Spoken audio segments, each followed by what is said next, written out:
Et bonjour à toutes et à tous, on se retrouve aujourd'hui pour ce nouvel épisode du podcast autour d'un café éclairé. Et aujourd'hui, nous allons parler d'une problématique qui malheureusement va parler à beaucoup de monde, le cancer. Et nous allons du coup regarder, échanger avec Sylvie Beljanski sur le rôle des compléments alimentaires, la naturopathie dans le cancer. Comment est-ce qu'ils peuvent s'inclure dans des protocoles médicamenteux comme la chimiothérapie, la radiothérapie, ou en parallèle des traitements qui sont donnés par vos médecins. Et c'est pourquoi aujourd'hui j'ai le réel plaisir d'accueillir du coup la maison Beljanski, représentée du coup par Sylvie Beljanski, qui va pouvoir nous en parler parce que qui de mieux qu'une maison spécialisée euh, euh, ayant de la recherche et de développement dans le cancer et dans les compléments alimentaires. Sylvie, bonjour, je suis vraiment ravi de vous recevoir sur le podcast. Comment allez-vous? Bonjour, merci de m'avoir invité sur ce podcast. Je suis ravie d'être avec vous aujourd'hui et je vais très bien. Eh bien, un grand plaisir, vraiment, ça m'a fait vraiment plaisir de pouvoir vous accueillir ici. Pour commencer, moi je vous propose que vous preniez un petit temps pour vous présenter, présenter aussi la maison Beljanski, vos recherches, vos luttes, vos valeurs, tout ce qui peut aider les internautes français qui écoutent ce podcast à mieux comprendre qui vous êtes et ce que vous faites. Très bien. Alors, je m'appelle Sylvie Beljanski, je suis la fille de Monique et Mirko Beljanski, pour ceux qui connaissent le nom de Mirko Beljanski. Mon père était un scientifique à l'Institut Pasteur. Il était invité par NYU, New York University Medical Center, dans les années 50 pour venir passer 2 ans avec Severo Ochoa, le prix Nobel, dans un laboratoire pour étudier les ARN à l'époque. Et c'est à ce moment-là, que dans la vie de mes parents, que je suis née. Donc, je suis américaine par naissance. Je suis née à New York. Mais à la fin des 2 ans de fellowship, mes parents sont rentrés en France, à l'Institut Pasteur. Donc, j'ai grandi à Paris. J'ai fait toutes mes études à Paris. Et je suis le produit de 5 générations de scientifiques. Euh, et donc, quand j'étais petite, je disais que non, je voulais pas être scientifique, je voulais pas continuer dans cette voie, je ne m'occuperai jamais de personnes malades et je ferai autre chose. Et j'ai fait, comme j'ai un sens peut-être de la justice qui est important pour moi, de la justice et de l'injustice, j'ai décidé de faire du droit et je suis devenue avocate au barreau de Paris. Une des raisons pour lesquelles je me disais que je ne deviendrais jamais entourée de personnes malades et que je ne m'investirais jamais dans la recherche scientifique, c'est que j'ai grandi en voyant comment des petits produits naturels mis au point par mes parents aidaient en fait beaucoup de gens. Je les voyais venir pleurer à la maison parce qu'ils avaient été diagnostiqués avec un cancer et puis on ne les voyait plus pendant quelques mois et puis ensuite ils revenaient avec des fleurs, des chocolats, etc. Et moi, petite fille égoïste, comme le sont souvent les enfants, je trouvais qu'on était envahi par tous ces gens malades et qu'ils aillent être malades ailleurs. Mais en grandissant, je me suis quand même rendu compte de l'importance de cette recherche. Je me disais que ce n'était pas pour moi, mais je me suis rendu compte que mes parents faisaient vraiment une différence avec cette approche et que ça aidait vraiment beaucoup, beaucoup de gens. Et puis en 1996, il y a eu enfin, l'affaire Mitterrand qui a éclaté. Ce qui s'est passé, c'est que François Mitterrand, le président, a été diagnostiqué au début des années 90 avec un cancer avancé de la prostate. On reparle maintenant beaucoup à cause de Biden, ça retombe dans l'activité, le cancer de la prostate des présidents.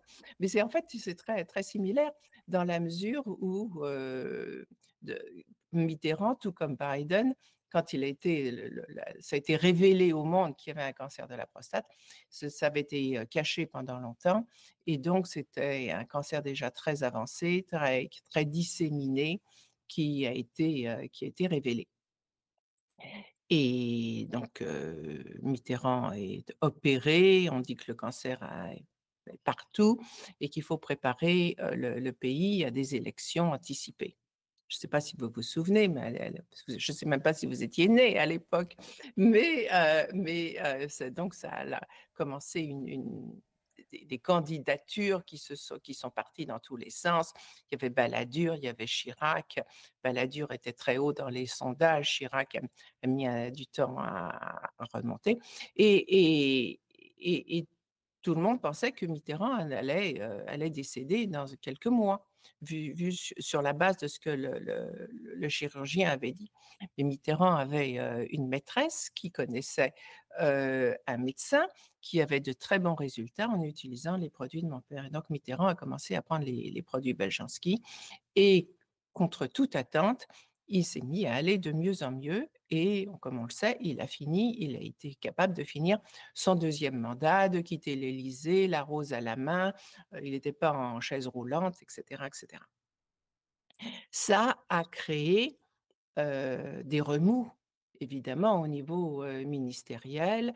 Les ministères et les industries pharmaceutiques, ça marche, très, très bien ensemble puisque les ministères donnent les autorisations aux industries pharmaceutiques et les sociétés pharmaceutiques financent les campagnes, politiques. Donc ça allait pas du tout que, des petits produits naturels déjouent, le pronostic officiel et montre au monde qu'on pouvait en fait, survivre avec une survie de bonne qualité, avec des compléments alimentaires, alors même que, le pronostic officiel était que le président n'allait pas finir son deuxième mandat.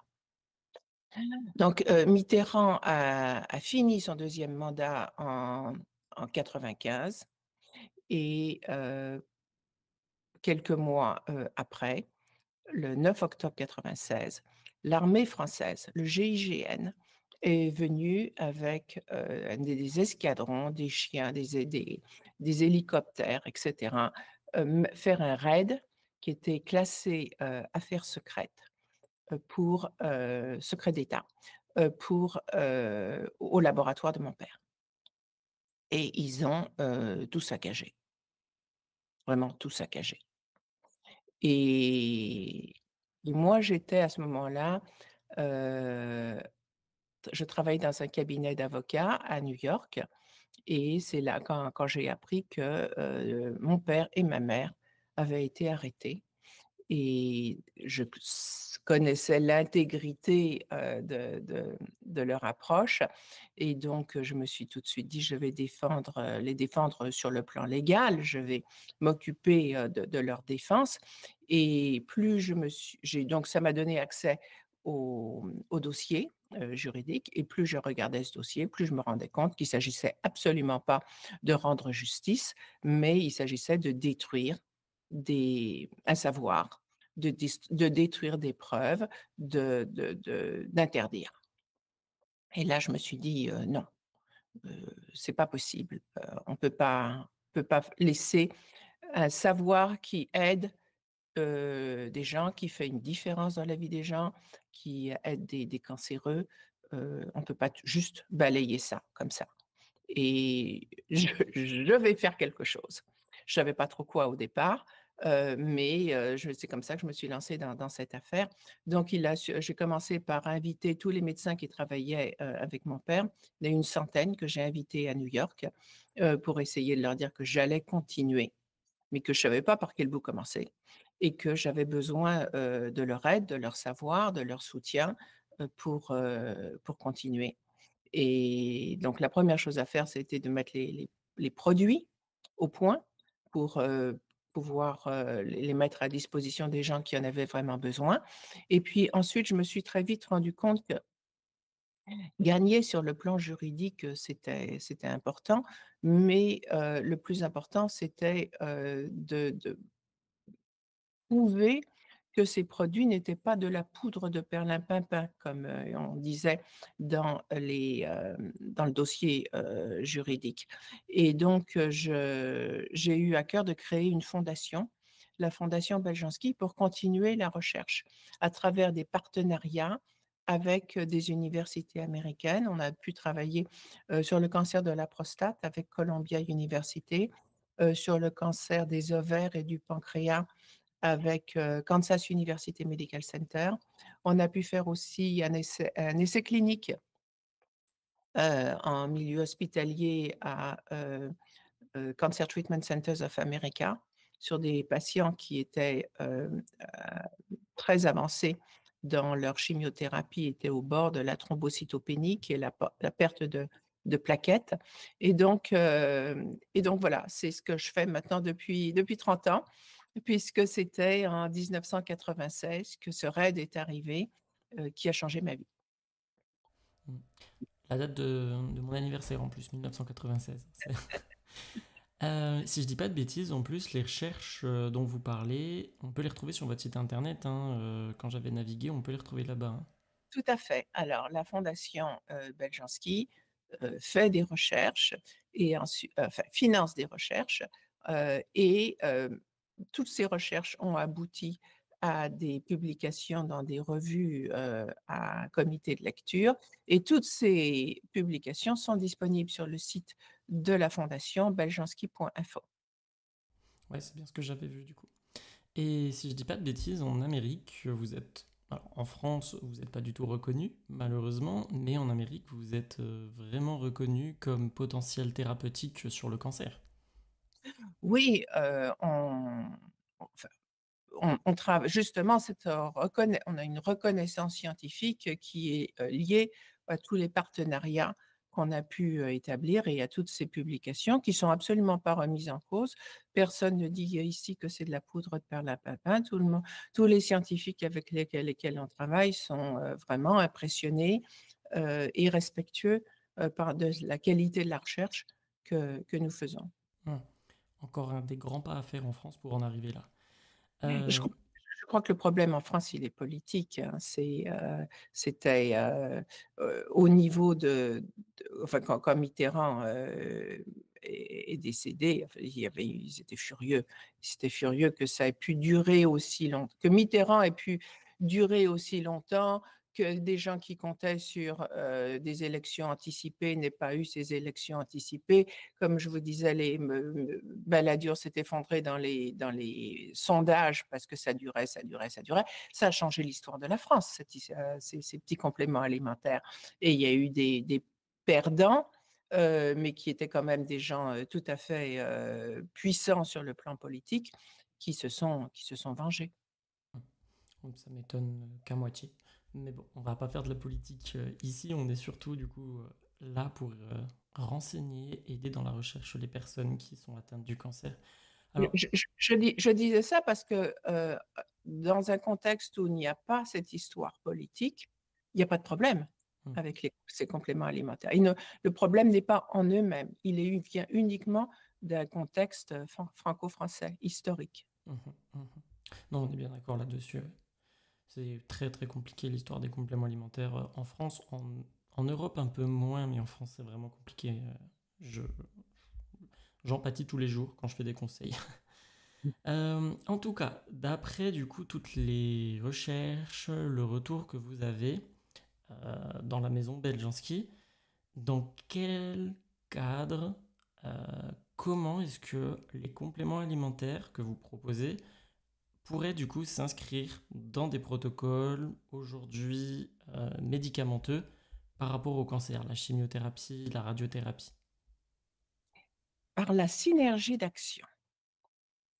Et mon père parlait déjà de synergie d'action et nous avons eu à cœur, au niveau de la fondation, justement, pour confirmer ça avec de nouvelles molécules de chimiothérapie. Il faut savoir que les médicaments, ils sont protégés par des brevets et puis le brevet expire et les sociétés pharmaceutiques sont obligées de mettre sur le marché de nouveaux brevets. Tout ça, c'est une histoire de gros sous, mais les brevets, ça se transforme en beaucoup d'argent pour les sociétés. Et donc, c'est pour ça qu'on a régulièrement, tous les 17-20 ans, de nouvelles générations aussi de médicaments qui viennent sur le marché, qui ne sont pas forcément tout à fait différentes, mais suffisamment différentes pour générer un nouveau brevet. Donc mon père avait déjà montré avec des molécules anciennes de son temps la synergie d'action entre, par exemple, le Pao-Pereira ou le Revolfia vomitoria qui n'est plus disponible en Europe. Il a été désigné novel food, nouvelle nourriture après 30 ans après, après Mitterrand, la Commission européenne a déclaré que c'était nouveau et que ça ne pouvait pas être autorisé en Europe. Mais bon, le Pao Pereira, et puis il y a eu une synergie d'action que mon père avait démontrée avec, à l'époque avec les molécules de chimiothérapie de son époque. Et puis maintenant, avec le docétaxel, la gemcitabine, la carboplatine, on a pu confirmer que les résultats de la chimiothérapie étaient encore augmentés et sans ajouter de toxicité. Et ça, c'est très, très important. Mmh. Le fait que ces petits compléments alimentaires, qui sont des extraits naturels de plantes, n'ajoutent aucune toxicité au traitement. Quand on regarde sous microscope, on voit comment ces extraits, qui sont naturellement fluorescents, donc lumineux, et c'est magnifique philosophiquement de penser qu'ils apportent la lumière et qui pénètrent les cellules cancéreuses exclusivement, les envahissent de lumière et les détruisent. Et par contre, vous voyez qu'ils restent à l'extérieur des cellules saines. Donc, c'est vraiment une action qui est laser focused sur les cellules cancéreuses. Si vous n'avez pas de cellules cancéreuses, le produit, il ne va pas être absorbé.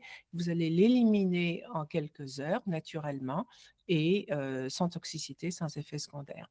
Par contre, ça va renforcer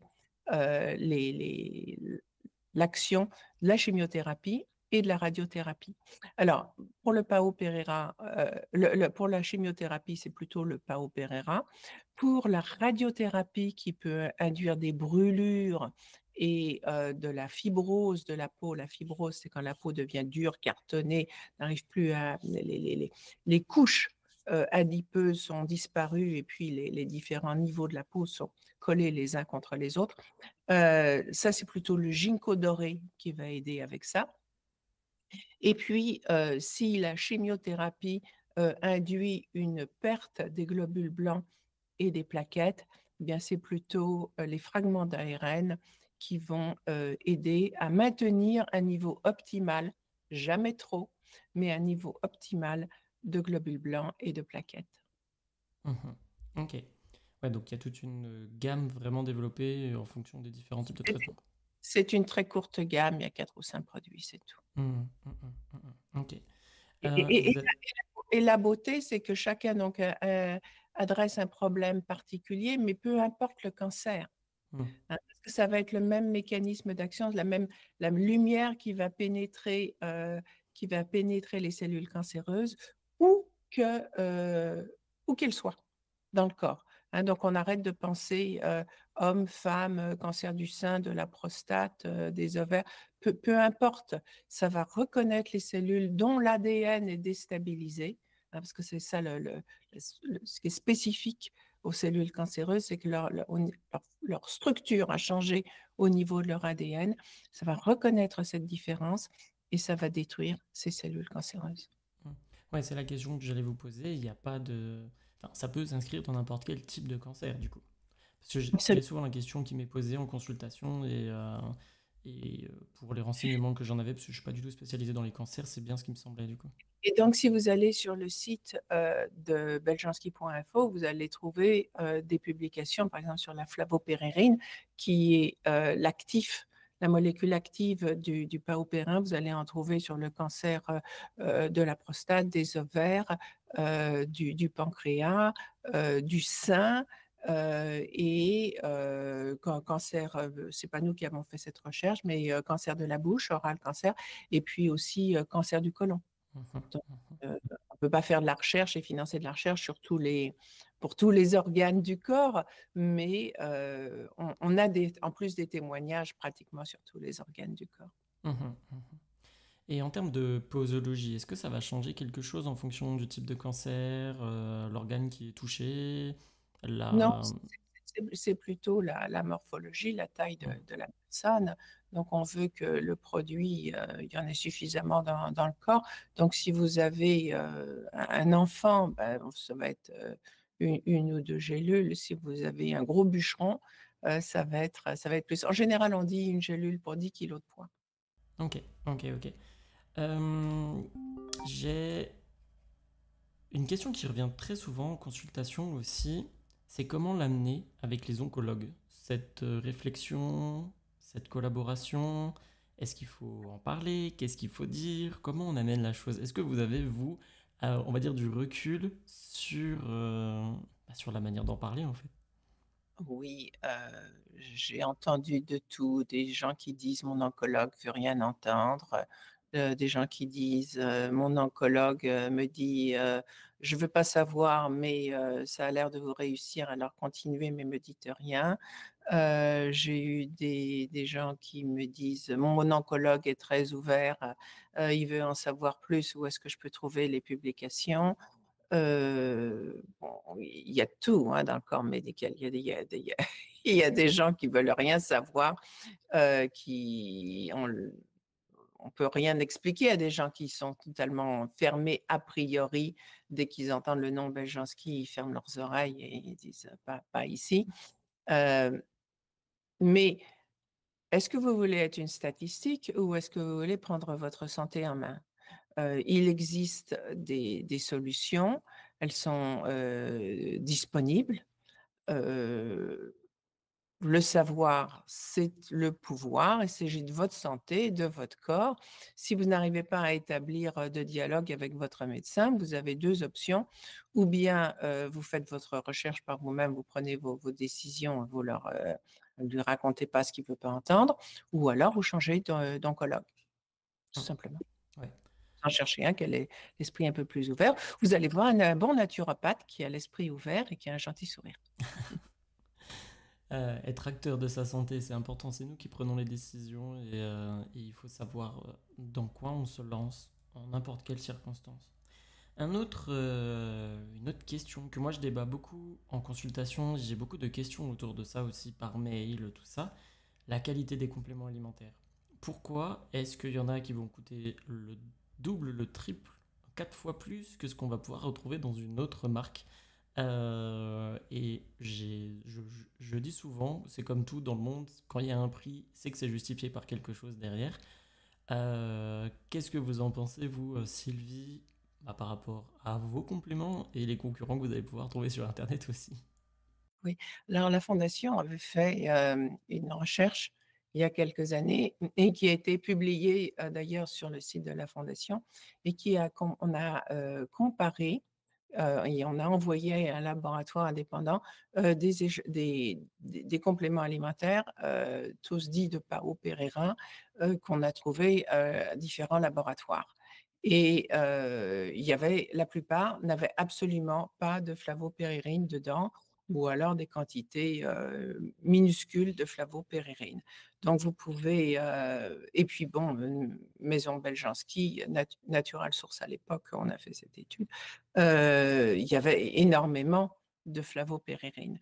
Donc tout dépend, de ce que de ce que vous extrayez. Il y a et de la qualité de la matière première avec laquelle vous partez, des contrôles qualité que vous faites tout au long, de la production.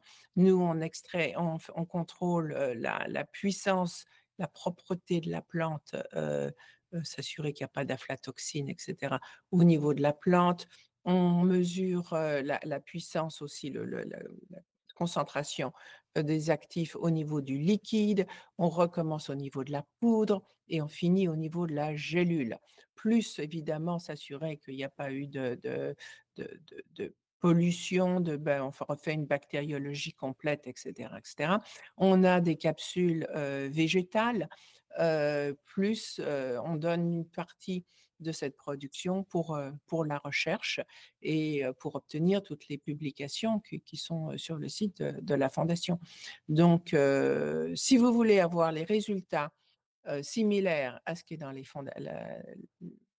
publié sur le site de la fondation, vous devez prendre les mêmes produits. Vous ne pouvez pas prendre des produits différents et espérer, des résultats similaires.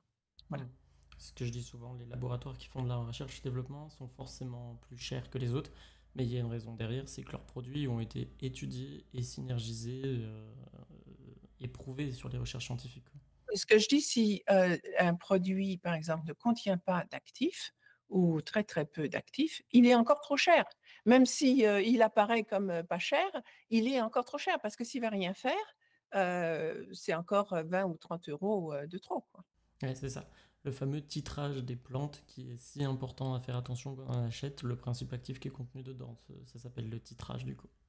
Et ça, c'est, en général, on ne le trouve pas sur l'étiquette, ce n'est pas une mention obligatoire. Donc il faut véritablement, se fier à la réputation de la société. En Europe aussi. Bon, les laboratoires sérieux le font, mais du coup, pas tous. D'ailleurs, on peut les avoir en Europe, les produits de la maison Beljanski? Vous les commandez à New York et on livre dans le monde entier. Ok, ok, ok. Vous revenez de temps en temps en France, Sylvie? Oui, je viens tous les ans, pour faire, une présentation, heu, aux amis de la fondation, qui sont, c'est un événement qui date de l'époque de mon père et j'ai continué la tradition. Donc tous les ans au mois de septembre, à côté de Niort, une petite ville qui s'appelle Effre, on a un grand événement dans un grand gymnase.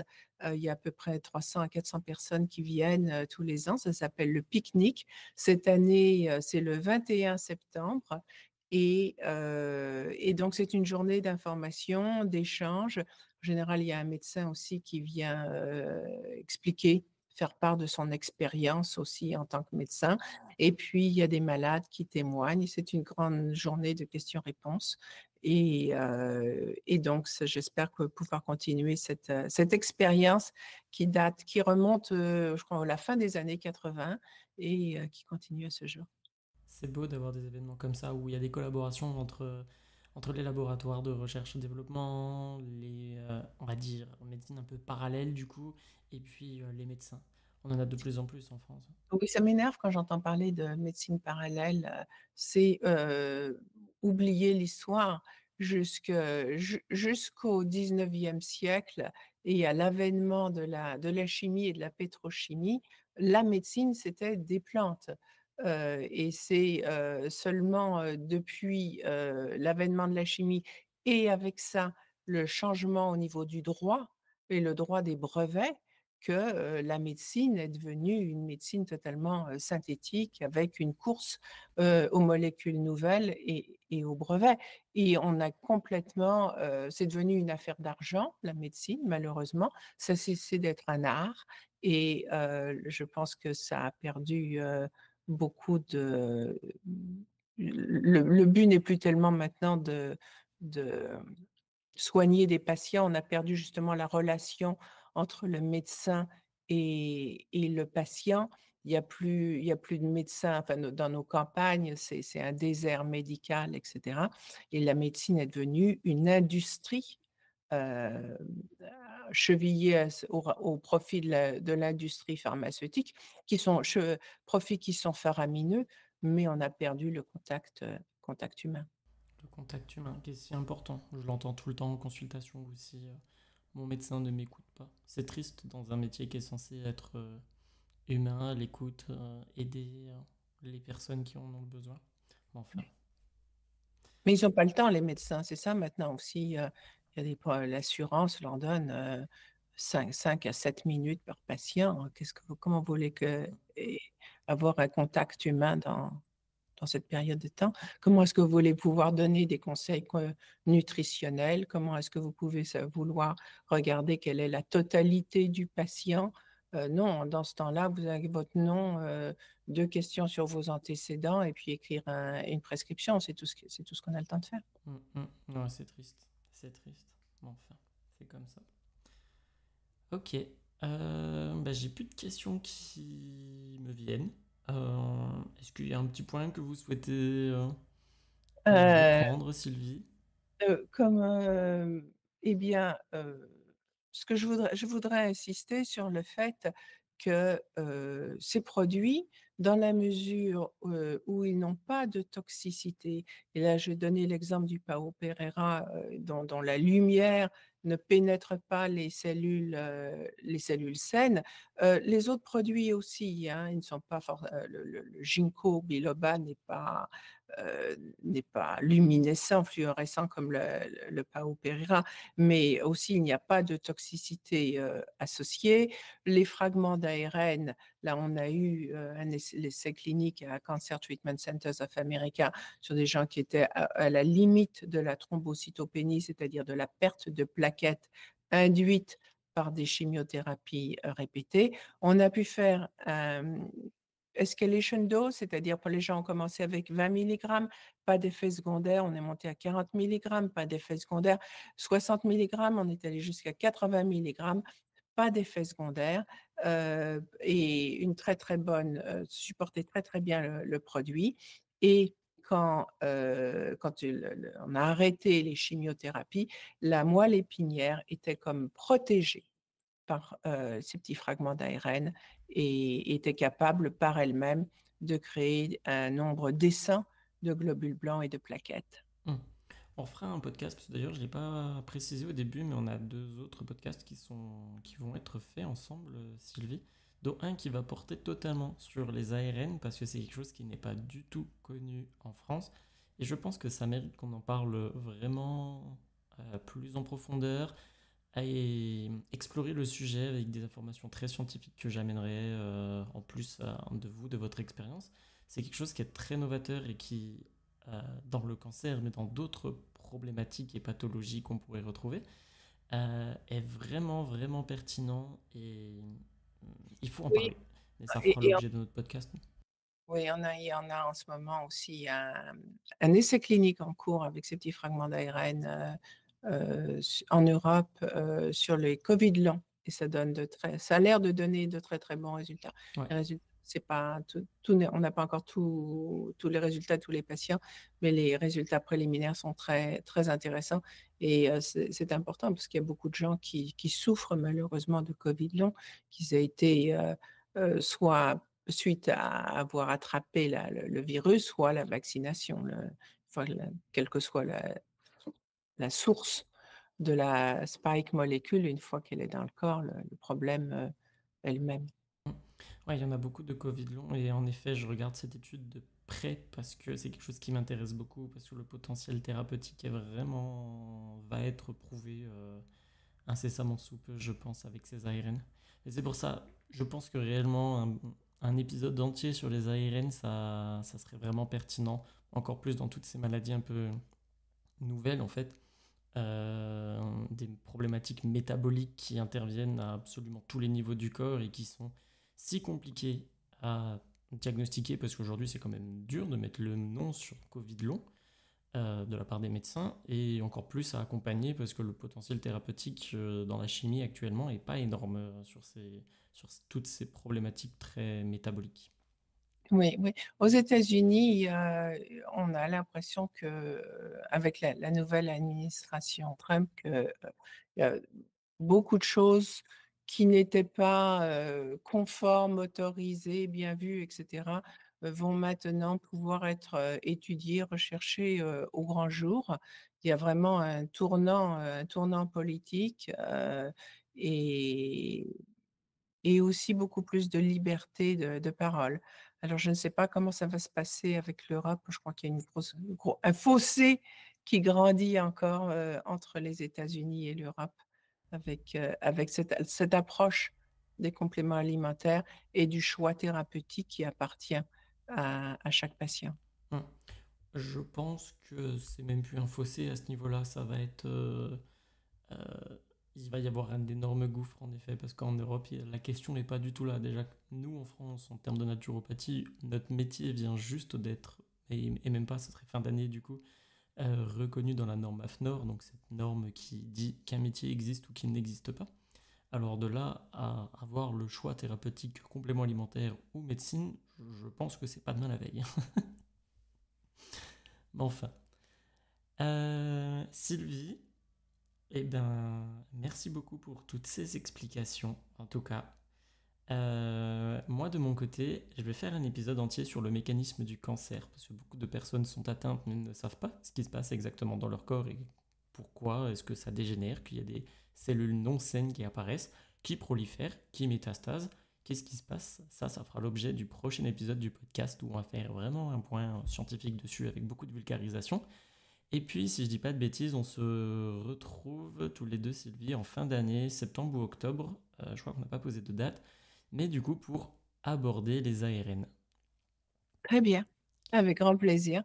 Et peut-être que d'ici là, nous aurons les résultats finaux de l'essai clinique sur le long Covid. Ouais, je croise les doigts. Comme ça, on pourrait aussi l'analyser ensemble et ça pourrait être vraiment intéressant. Bon, merci beaucoup, Sylvie. Bonne fin de journée. À bientôt. Et Mm. prenez soin de vous. Merci Mathieu, bonne journée. Au revoir.